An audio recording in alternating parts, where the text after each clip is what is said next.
to Water Data Forum. This is the first session for this year, a series co-presented by Cleveland Water Alliance, the Water Environment Federation, and CUAHSI.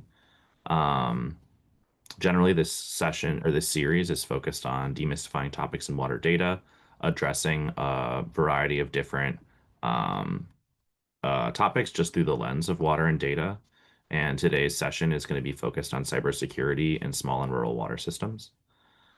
Before we get started, just a piece of housekeeping. We will have some time at the end to answer audience questions, and we ask that you please drop those in the Q&A function in the toolbar at the bottom. That is different from the chat. The Q&A will also let our panelists respond via text to your questions throughout if they have time or have answers. And so we will go to that Q&A first before questions in the chat at the end. So please try and drop your questions there. Um, my name is Max Herzog. I'm Deputy Director of Programs and Partnerships with Cleveland Water Alliance. We're a nonprofit innovation agency based in Northeast Ohio, but working across Lake Erie, the Great Lakes region, as well as the state of Ohio. And we're really excited here to have an excellent panel of speakers today to dive into this topic of cybersecurity in small and rural water systems. First up, we have Abhishek Sharda, who's a director with Brown and Caldwell. We have Tony Collins, Region 5 Cybersecurity State Coordinator with the Cybersecurity and Infrastructure Security Agency, or CISA. And then we have Doug Short, the Chief Innovation Officer with Trinity River Water Authority of Texas. Thanks so much for joining us today, y'all. Really appreciate you contributing to this conversation. So we can go ahead and dive in to the conversation. Again, we'll have a few kind of pre-programmed questions here and then some time for audience Q&A at the end. And just to kick things off and kind of start to paint a picture of the landscape here, I'm wondering if each of you could speak to your perspective on the role of cybersecurity in the operations of small and rural water and wastewater systems. What does the landscape look like today? And give us a sense of how your work in particular factors into that landscape. And I think if we could start with Tony, that'd be great. Sure. Hi, everyone. Thanks, Max. CISA is a federal agency. We're an agency under the umbrella of the Department of Homeland Security.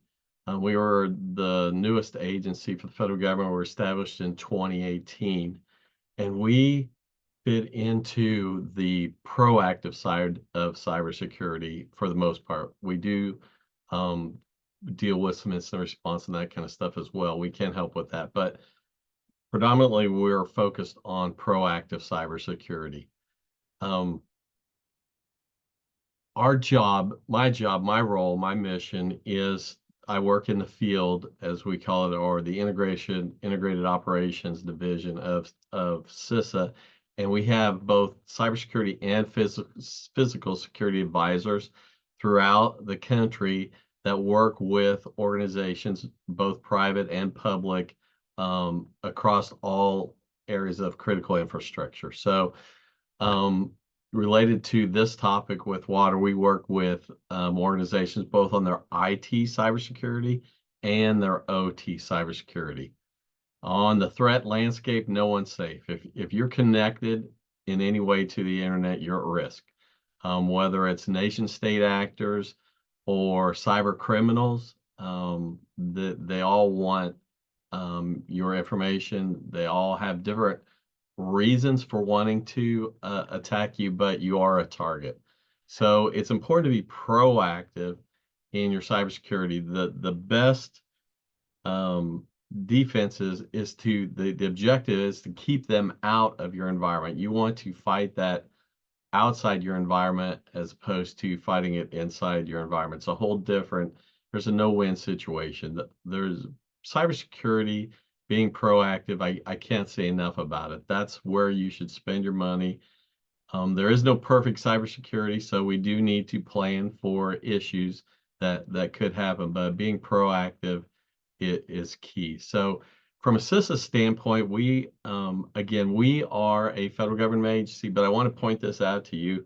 and make it very clear, we are not regulatory. We do not come in and audit you and then tell the federal government what you're doing or what you're not doing. That's not our goal. Our goal is to help you to be better at cybersecurity. All of our resources are at no cost to you. You've already paid for it. I like to use the term prepaid. So if you have advisors come out and sit with you and talk about cybersecurity, to help you be better at your cybersecurity, improve your cybersecurity posture, that again is at no cost to you whatsoever. Same thing on the physical side as well. We offer vulnerability scanning of your public-facing assets, your web application. We have tools that you can install in your OT environments to help you look for anomalies and that type of stuff. And again, and then risk assessments to assess your risk posture. Again, that's an assessment for you for your benefit, not an audit that we are going to give to some other federal organization. But that's kind of where we fit into the whole picture, Max. Thanks so much, Tony. Appreciate kind of that high level framing and also just a sense of the variety of resources that CISA and others have to offer. I'm wondering, Doug, from your perspective as an asset owner, how the conversation looks a little different, or just your perspective to bring to, again, that role of cybersecurity in the operation of small and rural water systems, and just how your work factors in as well.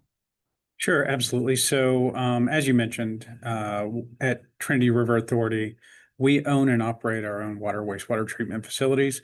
We operate as a regional supplier, so our contract customers are cities or other contracts such as DFW Airport, et cetera, that we provide services for. So, in total, we've got about 2.5 million end users that we provide services for across the 18,000-mile Trinity River Basin. And if you think of the basin including both the Dallas-Fort Worth area and the Houston metropolitan area, about half the population of the state of Texas, so about 14 million people, depend on the Trinity River and our ability to keep that as a resource for Texans as a safe water source. So very important to what we do. We are also a customer of CISA. So we appreciate all those benefits that CISA gives us, and we do take advantage of some of them. So as the asset owner and as the CIO for Trinity River Authority, I'm responsible for the technology and cybersecurity for 9 different water wastewater treatment plants. And they go from very small to very large. So our smallest plant is about 1 million gallons a day. Our largest plant is about 189 million gallons a day of throughput. So you can see we have very different challenges at the different areas. And we also exist in large metropolitan areas like DFW and in very small areas in Trinity County, Texas, or in Livingston, Texas, where we have many fewer folks. So through Texas AWWA and Texas Rural Water Association, I also get to interact a lot and share what we have learned at TRA with those small and rural customers throughout Texas. So we are a large organization. I've got about 500 employees at TRA. I've got about 25 people on my IT and cybersecurity staff. We also do operational technology in the plants as well. But as a large organization, we have funding. So we have resources. I can hire people internally to meet our cybersecurity and technology needs. Across Texas, we've got about 8,000 small water utilities. They don't have that benefit. Many of them are forced to operate on their own with very little access to IT, OT, and cybersecurity expertise. And they're facing the same threats that we do on a day-to-day basis, as Tony pointed out, right? But they have a lot of limitations, which make it challenging to consider doing much more than just maintaining operations and making sure that they get a clean product out to their customer, whether it be drinking water or on the wastewater side that is going back into the environment. So while they have a very heavy reliance on contract support, engineering firms, et cetera, I think many times one of the biggest issues that they face is there's this assumption that their contract partners are all performing cybersecurity for them, right? And we know if it's not written in that contract, it's not going to happen because there's just a cost basis that the contractors, have to get paid for their services. So they have a very high risk in small and rural, and a lot of times they don't realize the risk that they're facing. So this is a great forum. Thank you for having me on, and happy to share our experience with small and rural to hopefully make for a better environment across the water sector. Thanks very much, Doug. Yeah, and I think great segue over to you, Abhishek. As a private sector consultant that works with a lot of different utilities to implement all kinds of different projects, including cybersecurity and IT and OT, wondering if you could share a little perspective on what the landscape looks like for small and rural utilities.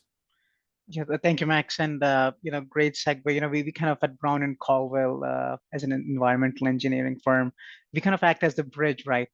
We want to make sure utility partners like the Trinity Water with Doug sits and leads, and with the availability of resources at the federal level, how do we bridge the gap? The crux of the matter remains that a lot of the OT and IT functions to a large extent are voluntary. Good practices, best practices uh, are almost self-imposed to a large extent. Organizational structures play a big role. As Doug was mentioning, the fact that he has oversight on both the OT and IT side gives him a unique advantage, right? With smaller utilities, uh, that may or may not be the case, right? They may have partnerships which are unique for the OT side. They may have partnerships which are unique for the IT side, and that puts them in a bind. However, with the digital environment, there is there is no there is no robust solution which is without an OT/IT combined package.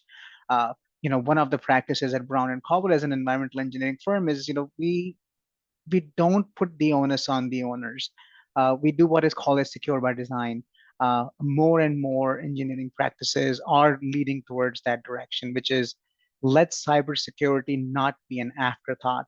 As you are looking at the life cycle of placing new assets into the environment, you start considering the design practices right out of the gate. Therefore, following, CIE guidelines from the Cyber Informed Engineering Initiative that was done by Idaho National Labs under the Department of Energy's initiative.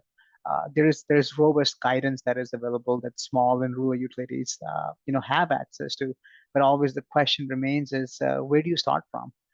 What's the starting point? And I always probably chime with Tony, as you said earlier, there is no good starting point. Anytime you start is a good point. Throughout the life cycle, whether you can do it at the beginning of your project that means, kind of conceptualizing things to when you have placed an asset in your environment. Smaller utilities, another unique, tenant that I want to kind of share with all of us is that a lot of times, we associate small and rural with the number of people they serve. But in terms of physical geography, they are pretty large. They actually, have large swaths of land. Just because their density is not like a major metropolitan area, that does not mean that they're not actually, serving a lot of customers. Their volume is lesser, but the landscape that they occupy is massive. So the water resources that are under their nose, they are equally critical because of just the physical size that those utilities, have to service and serve under. Thank you. Great kind of just general overview of the landscape from y'all, as well as, a bit more on each of your organization's role in that landscape. I want to now turn to just a sense of the limitations, the risks and barriers that currently limit the potential of cybersecurity implementation. For water and wastewater systems, and specifically how it looks different for small and rural systems. I know we started to touch on this a bit, but Doug, maybe if you could expand a bit on some of the barriers, the risks, and the limitations in this space. Sure.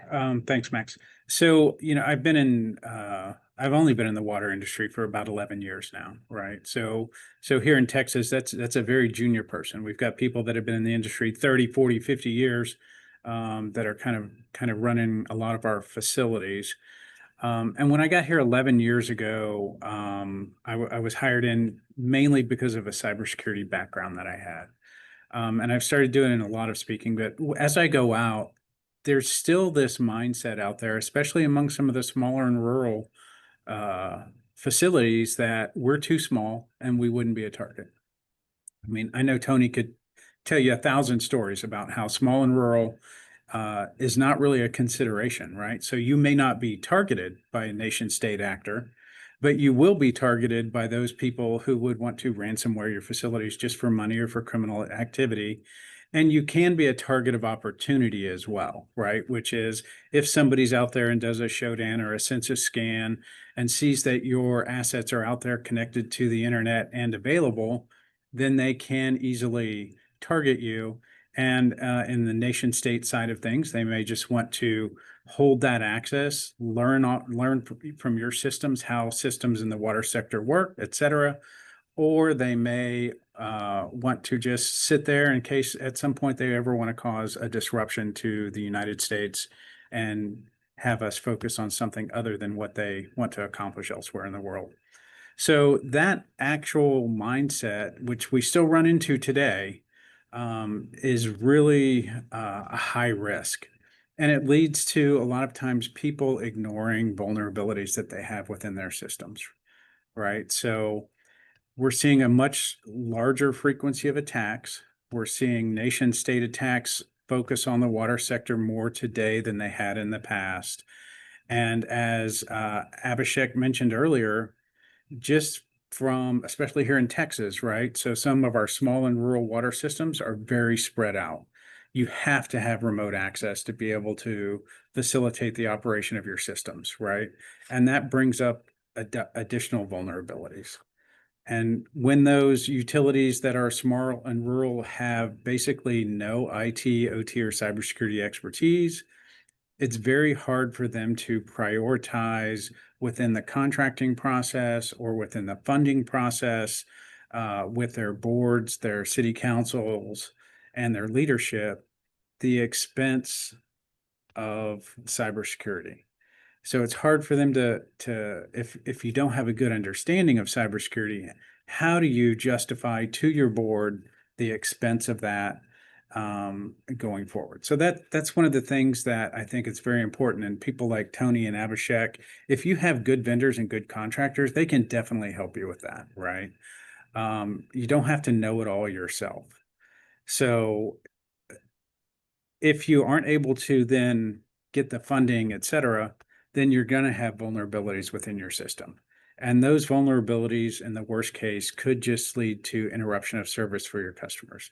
And while, as Abhishek pointed out rightly, right, you may not have 1 million customers in your system, the 10,000 customers still rely on you for the water needs, or the downstream effects of if you don't clean wastewater properly and put it back into the environment. So everybody's on a cybersecurity journey. There's a lot of basic steps that you can take, right? It's not hopeless. If you can do a few things really well, you'll deter the majority of the attacks that you have out there. And there are a lot of resources out there. In fact, AWWA just in the last few days published updated cybersecurity guidance and an updated assessment tool. And the focus for that was to lay out more of a roadmap. So if you have done nothing, start here, and it goes through some of those basic steps that you should accomplish.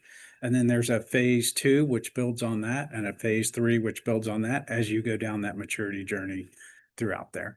So if you haven't already started, or if you're somewhere in the journey, the AWWA tool might be a good thing for you to use as a reference. CISA has a ton of resources available out there as well. Most of them have already been paid for by the taxpayer, so they're free to us. So if you haven't done anything, you should start doing something. And if you have, just try to do something different tomorrow. Keep moving down that road to improvement. Thank you, Doug. Yeah. Abhishek, as kind of, again, a firm that helps a lot of utilities move down this road, I'm curious your perspective on some of those, again, risks, barriers, and limitations, as well as maybe some of the resources you're seeing folks tap into to address them. You know, probably lean into more on self-governance there, right? With smaller utilities, largely, the question starts with what are the resources they currently have, right? Is it a couple guys in a truck driving around the complete landscape or the perimeter of the utility, trying to do their best. And then what does best look like for them? Is it just making sure that the lights are on, or is it making sure that anything with blinky lights on it, as I call that, is still functioning, right? And it's still kind of live, and it's not behaving funny. Uh, a lot of those pieces are basically going back to how the utility chooses to behave. Uh, it's not been surprising for us to even find small utilities not even completing the basic VIA assessments, which are a basic 9-10 page questionnaire, 9-10 questions questionnaire. With plenty of support, though, those kind of smaller activities can be accomplished. But again, to be fair to them, they don't know whom to rely on. They don't know where to start from, and that kind of exponentially increases their risk, because the risk is not just because of their assets. Risk is because of them not knowing what kind of resources they do have access to. And that's where we have been trying to monitor and help them with ensuring that those prepaid resources that Tony talked to us about through CISA and other agencies are available to them, and those are not resources that will put them in a disposition where they will be challenged on where they are, but will really help them solidify their overall cybersecurity posture. You know, Giving them access to training programs and resources sometimes is as simple as just pointing them in the right direction. I think some of that behavioral change will slowly start impacting and seeing its way to trickling down to from larger to smaller utilities. And thanks to folks like Doug who are going out there speaking and educating the larger community, the ownership would kind of increase in terms of not just the awareness, but how they can use that awareness to make decisions and govern their environments. Thanks, Abhishek.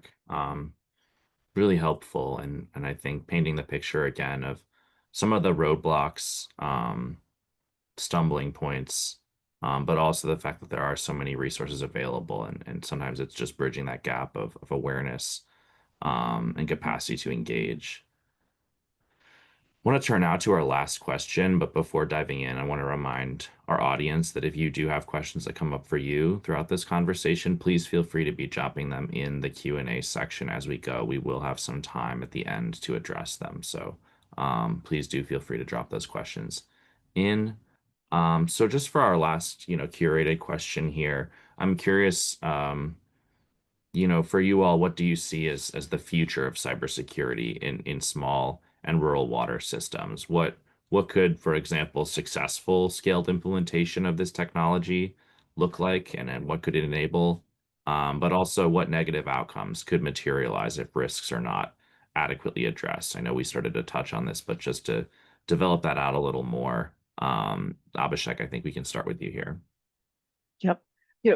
Kind of connecting the dots from my last response, Max. Behavioral change is important, right? I like to give the anecdote of seat belts, right? Late 1960s was when the seatbelt law actually came out, but seat belts were available before that.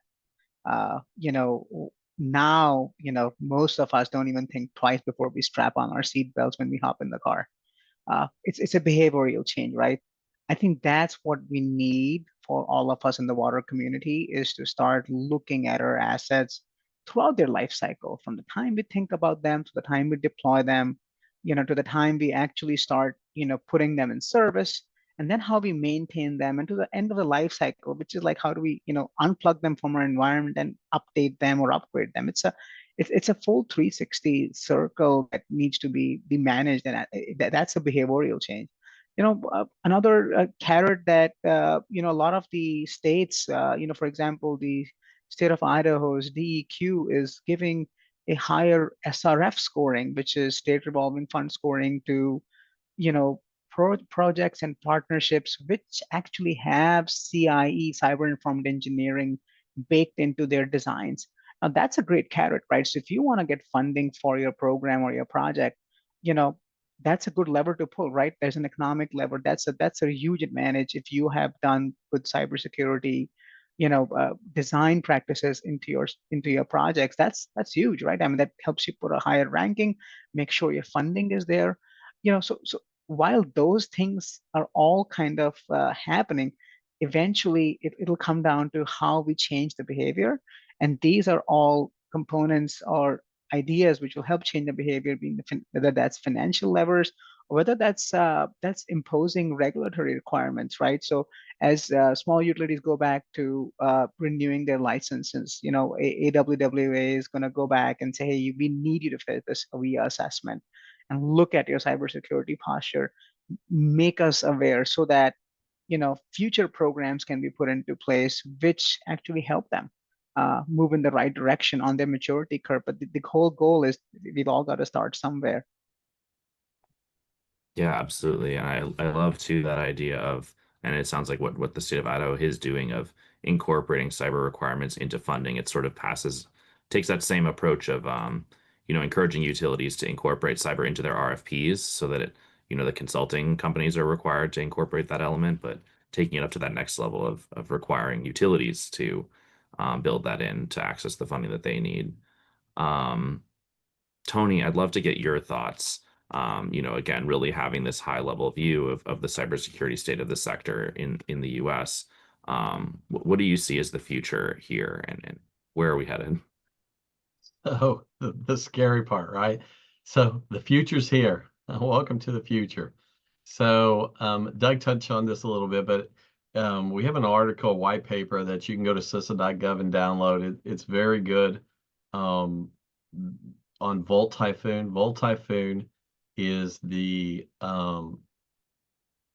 People's Republic of China, the PRC, state-sponsored actor group that we've identified in our critical infrastructure over the last couple of years.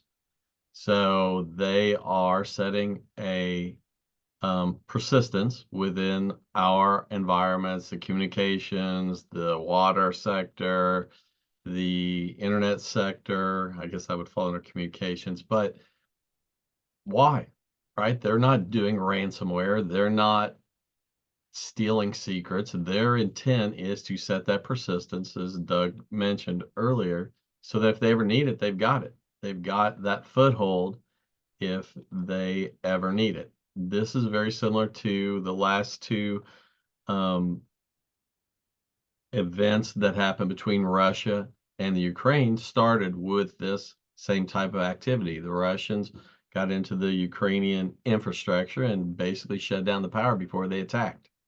So that's kind of scary to me. It's we in the United States, I believe, are a little spoiled. When we go and turn on the water, we get water. We get nice, clean, drinkable water for most people, and we kind of take that for granted. So what if you went and you turned on the faucet, nothing came out? Not a good situation. So AI, we all hear about AI every day. AI is also in the cyber world, both on the good side and on the bad side. So just like the internet, right? We connected the world at the speed of light now with the internet, and the bad guys can take advantage of it, and they can attack you from anywhere in the world at the speed of light. They have, I guarantee you, state-sponsored actors have more resources than you could ever dream of, and not just cyber resources, not just IT resources. They have psychologists, they have psychiatrists on working for them and their organizations. It's not fair, right? But we still have to try to do our best to defend ourselves. So AI has come into the picture. We've identified a new GPT agent on the dark web now called Ghost GPT. This came out earlier in the year. I think it was January, February is identified. And so in the past, to perform a cyber attack, you created the phishing emails. You had to create some kind of payload or malicious link that you either got somebody to click on or download something to get into your environment. Well, you had to have some a little bit of talent, let's say, to pull off these kind of attacks to be successful at doing this, right? Well, now you can just go out to the dark web on the Ghost GPT and rent this. I can go out and say, hey, as a novice, right, or as an experience, whatever I want to be, I create an attack for a small water plant in rural North America, United States. Create a phishing campaign, create a phishing email for me, create a malicious link, create a payload, whatever the case may be. Create this attack for me and give me all this information, and then give me the instructions on how to execute it. So basically, you have to have no experience to do this other than GPT experience, right? And so it's here, it's now. This is going to increase the number of people that choose to, whether just for fun, whether they're cyber criminals looking for a payout, or nation states. If they have the skills, it just makes them more powerful and more productive in doing this kind of thing. So as far as a cybersecurity standpoint, don't throw your hands up and say, I quit, right? That's not what we want to do. We want to still be proactive in our cybersecurity. Hey, I'm just checking. Okay, I thought the screen kind of froze, so I just wanted to make sure that we were still connected. So start with the basics. Create a plan, right? Do the basics. Your number one attack vector for most of you is still going to be phishing. Why?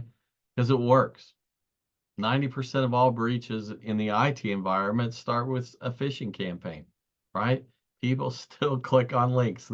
It's, we're still going to win that contest we never entered. We're still going to open that invoice for the Amazon package that we never ordered, right? We need to be better at proactive phishing training. It's a must. Assets on public facing devices that have vulnerabilities, those are going to be exploited. As Doug mentioned with your census and your show dance, they're going to find those. Anybody can use those products to scan the internet and find those vulnerabilities. We need to find those vulnerabilities and patch those vulnerabilities, remediate the issue before the bad guys do that. So just the basics, the scanning, long passwords, MFA, phishing, the basics will take you a long way in your cybersecurity posture. There's a reason why you hear about this over and over and over and over, right? Do better at teaching people about phishing, because we're not doing well. It's still, like I said, number one attack vector. There's no perfect cybersecurity. We shouldn't kid ourselves. So we need to be proactive in our cybersecurity, especially with incidents, right? We need to plan and have for incidents, for the bad things to happen. We need to have an incident response plan for both IT and OT. We need to test those plans yearly. We need to constantly improve those plans. Vulnerability assessments, again, these are free assessments. We can do vulnerability scanning on your IPs, on your web applications. Listen, I used to run a cybersecurity organization for the state of Illinois, and we're all strapped. Whether you're public or private, we're all strapped for resources. Where do we spend our resources? Use your prepaid resources. You already paid for this through your tax dollars. Use those resources. They're available to you. Reach out to your cybersecurity advisors. That's what we're here for. We're here to help you. Again, prepaid, to help you. I can't do what Abhishek does. I can't do what Doug does, right? But I can help you plan and connect with the right resources to improve your cybersecurity posture. Like the consequences in water, this was an eye-opener for me. I guess I was spoiled, and I never realized it until I got into work with the water sector, is that we take it for granted, right? When the electricity goes out, oh, the electricity is going to go on, right? We get out the flashlights, the lanterns, or whatever. But whether it's a natural disaster, a big storm, a tornado, or a cyber attack, when the water goes out, what's the first thing hospitals do? They start moving patients. When there's a tornado and it affects the critical infrastructure in an organization or a community, what's the first thing we start pushing in? Water. Water is so important and we take it for granted. If there is no water, what if the worst case scenario, they start tampering with the chemicals to clean the water? They start tampering with those chemicals and people start drinking that stuff. That's a terrible situation to even think about. But we have to be prepared. We have to do our best. The resources for critical infrastructure, for the most part, are run by private organizations, not the federal government, right? We need to do our best job as citizens to protect those resources that people, our citizens across the country, rely on those on a day-to-day basis, water being a key resource. Thanks, Matt. Thank you, Tony. Yeah, I know dire words for sure, but really important, I think, for us to be considering seriously. This is clearly a new front in the work to ensure that we really have resilient communities in the future. This kind of readiness is so critical for everyone to be considering and thinking about the vulnerabilities, particularly of those, rural and smaller systems that are under-resourced, undereducated. Hopefully that communicating about some of the resources that have been shared here today, a lot of which are freely available, can help folks start down that road and get that kind of minimum viable product in place that can really mitigate significant risk.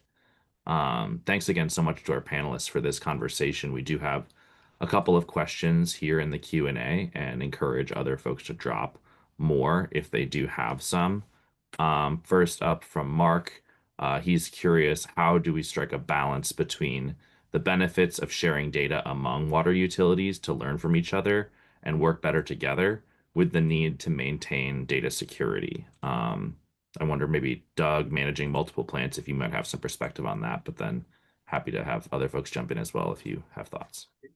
Yeah, sure. So I know prior to being at TRA, I was in DoD. So I worked information sharing at the DoD whole of government level in DC. And I mean, it's a horribly difficult problem. Seems really easy. All you have to do is talk to each other, right? But you have to overcome cultural barriers, et cetera. That was 13 years ago. I know they're still working on it today, right? How do we do that? How do we do that better?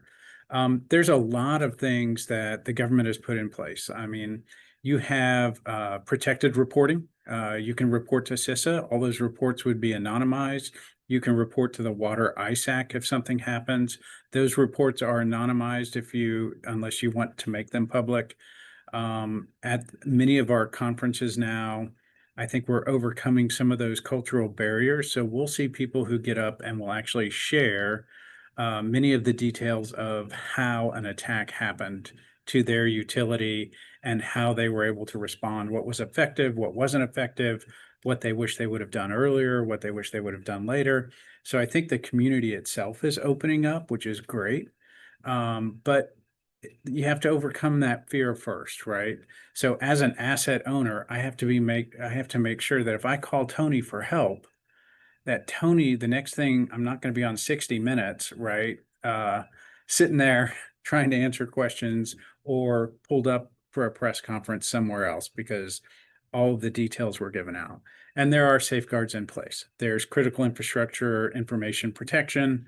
The federal government, the FBI, the majority in Texas, the state organizations have protected reporting as well. So we're able to get around a lot of that. I think the first thing you have to do is overcome that fear. A lot of that happens from getting to know people like Tony, right? So when you go out, or if you are putting on a conference somewhere, or you just want to get in touch with the folks who are going to be able to help you, reach out to your FBI office, your local FBI office, if you're in a large organization. They have cybersecurity assets in most of those FBI offices now. Reach out to them, become a member of FBI's InfraGard, reach out to your CISA state cybersecurity advisors. We have folks here in Texas that I probably see 4 or 5 times a year at the different conferences, and they're there to advertise their resources, get to know you, make sure that you're okay with contacting them when you have a problem. So part of that key is, as Tony mentioned, you need to have incident response plans. You need to have all those contacts in your incident response plans, and don't wait until an incident happens to get to know those people that are going to respond. Much better to get to know them, exercise with them. CISA will, at least in our case, CISA will come out and help walk through your exercise and your incident response plans. They have pre-formatted exercises that you can pull down off the internet. You can get help to run those. FBI will talk to you, your local law enforcement you should be able to contact. The last thing you want is for when you have a major incident happen, you don't want it to be a pickup basketball game, right? Where everybody's just not used to working together. So make sure that the biggest thing is overcome the culture and the fear of actually reporting, and get to know the folks around you. Thanks, Doug. Great insight. Any other thoughts on striking that balance between data sharing and data security? Yeah, I always just quickly add on to that, Max. I think a lot of times we talk to utility owners and they say we are air gapped, right? I can tell you, I get a chuckle in my, I don't show it, but I get it because it is really hard to air gap systems the way everything is connected right now. We may try air gapping is not a solution, and Mark rightly asked that question, right? Is like data sharing is not an option. Data sharing is going to happen. We data itself lacks definition, for, if I think as an engineer, I mean, what is data in the water space? And I say everything is data. Anything that moving in bits and bytes is data. And that's how it should be treated. There is the balance, as Doug rightly said, is making sure you're ready for when you are under kind of a vulnerable situation, or when you're put under stress. You build those practices and those processes, and you follow the data transmission practices, and be fully aware that there may be that iota of a chance that you have not tested your system for a particular vulnerability, and you would be put under duress. But I think the data sharing only helps us all when we communalize our data for better operations and learn from each other, whether that's when we come under attack or whether we are, using data to improve operations. I think that helps everybody all around, and we should all be confident that we do have resources and infrastructure, with the agencies and with engineering partners who now deeply understand this need and can help. Thanks, Abhishek. Hey, Um, I- Max. oh yeah, please, Tony. I just want to add on a couple of things. So I want to reemphasize what Doug talked about with the ISACs. Those ISACs are a great resource. I can't say enough good things about the different ISACs. And along with CISA and the federal government, we work very closely with the EPA, and we also work very closely with the AWWA. So there are lots of resources available to you out there. What I wanted to share about reporting incidences and sharing data. I've been doing IT for 40 years and cybersecurity for 10 years, and I know about this much what's out there, right? There are no experts. There are a lot of people that know a lot more than I do, but do not be afraid to share. The way we all learn is by sharing, and we all start at the same spot. We all start, whether it's IT or cybersecurity journey, we all start at the same spot at the beginning, right? And somebody taught us and somebody will teach you and you will teach somebody. That's the way it works. But the only way that works is by talking, by sharing, by going to these conferences. When we look at, especially on the ransomware side, it's a billion-dollar industry, right? For the cyber criminals. That's only half, probably less than half of the cyber ransomware events are ever reported. Work with the FBI. That's a cyber attack on your organization, whether it's successful or not, is a crime in this country. Report those crimes to the FBI. If it's happening to you, it's probably happening to somebody else. So being more open, being willing to share, being willing to say it's okay in IT, in cybersecurity, it's okay to say I need help. It's okay to say I don't know, right? Were there, and like I said with the AI, we're all there again. So where's it going to go? I don't know. But we all, as a country, working together, will be better. Thank you. Thank you, Johnny. So our next question here from Nicole.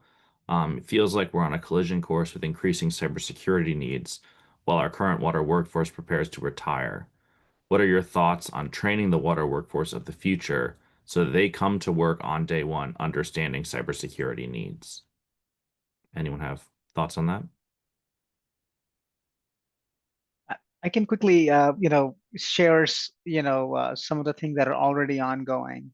As one of the, contributors to the cyber informed engineering guidance that was published by Idaho National Labs under the initiative from DOE, the the adoption has been the penetration of that guidance into core curriculum, right? So there are universities and colleges that are looking at that CIE guidance and saying, hey, how do we put that as part of the curriculum of the engineers or the technologists that they're training in those realms? I fully agree, understand Nicole's question. It is work in progress. But I think the fact of the matter remains that the fact that we are looking ahead and already looking at means of not just putting a guidance on a shelf, but taking it to adoption with educators and furthering it to licensures community. So NCES that conducts the Board of Engineers licensure testing is soliciting inputs on how do they make sure the engineers who are designing this infrastructure now have fundamental understanding of cybersecurity and are able to again go to back to secure by design. uh, it is a generational question. I don't know any of us will have a simple answer, I think, but I think I'm just giving some examples of how adoption is happening through different kind of vehicles. Thanks, Abhishek. Any other thoughts on the kind of nexus of workforce and cybersecurity here in water? Tony? Yeah. Thank you. So if it hasn't become apparent, I'm kind of a cheap person, right? So I always look to the free stuff first. If you go out on the internet and you Google cybersecurity, if you Google AI, you're going to find, if you Google cyber OT, cybersecurity, you are going to find classes at no cost to you, right? That is a great place to start. Go to CISA.gov and you look for education or training. We have classes there as well that you can leverage. We have on the OT side, we leverage the Idaho National Labs does classes. Doug mentioned that earlier. That courses that start with basic OT cybersecurity all the way to a hands-on, you're defending a mock environment real time and you're being attacked. So again, those, other than the transportation to that last class, and some of those are even they have a, anyway, the transportation to Idaho to take that class, we don't pay for that, but the class itself would be free. But They also have started those on the road show. So check again with your cybersecurity advisors in your state or region, and they can put you in contact with maybe one of those road shows. I know we had one in St. Louis recently, and it was a great opportunity for people to go to that and attend that as well. So on the workforce retiring part, and this is not unique to water, this is pretty unique to IT in general, and I'm guessing OT as well. Documentation, right? Before they retire, let's get what's in their heads on paper, right? So that we don't let that knowledge walk out the door, right? With them. Let's document it. Let's document the procedures, the processes they go through. Let's tabletop those. We can go through those with you, walk through those procedures. Is this everything? What they leave out? Update those. That to me is key. That's very much overlooked. We worry about documenting what that person knows after they say, hey, here's my 2-week notice, right? Don't wait for that. Document it right now. So you have something that works in your environment. More than likely, it's in somebody's head or a couple people that have worked there for years. Document it. So when you bring in the new people, they follow the procedure that's already established and documented, right? They don't have to make up a new one. They don't have to learn something right off the bat. Maybe they can improve on it as time goes on, but getting those procedures documented and tested is key before you lose anybody in your workforce. Thank you. And I'd just like to add just real quickly, I know we're getting close on time here, but don't discount the national associations, AWWA, WEF, the state associations that are part of those. I mean, just in Texas over the last few years, the amount of cybersecurity training that we're able to push out through the state associations and the national associations has gone up dramatically. Your organizations are probably already a member of them. So you should be able to take advantage of that type of training, just like we're doing here on this webinar. Also, Water ISAC puts out a ton of training and resources that you can access, and I think they just got grant funding for small and rural, so that many of the small and rural water facilities can join for free. So. Thanks so much, everyone.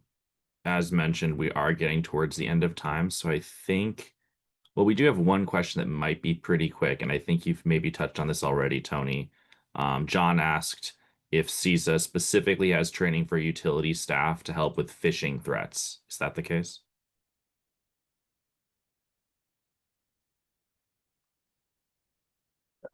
That's a tough question. So years ago, we did. We stopped that. There has been talk about starting it up again, but at this point in time, we don't offer any kind of proactive phishing. There are articles on our website if that's what you're looking for. But right now, as far as a service that we do proactive phishing, no, we don't offer that. Okay, thank you. Mm-hmm. We are at the end of time here, so I want to thank again Tony, Doug, Abhishek. Really great discussion today. Thank you so much for sharing your perspectives and your expertise and the work that you're doing to help kind of shore up our cybersecurity future in the water space. Obviously, really critical work. So thank you very much. I do want to plug before we wrap up, our next Water Data Forum session will be taking place this September. It'll be focused on data-driven management of emerging contaminants. So thinking about the role of data in the detection and treatment of things like PFAS, microplastics, pharmaceuticals, et cetera. Some of these contaminants that are becoming ubiquitous or have been ubiquitous, and we're just starting to understand them in the environment and thinking about how we tackle those in a data-driven way. So please tune in to that next session coming up here in September. With that, thank you so much to our attendees for participating today, and I hope you all have a great rest of your day and rest of your week.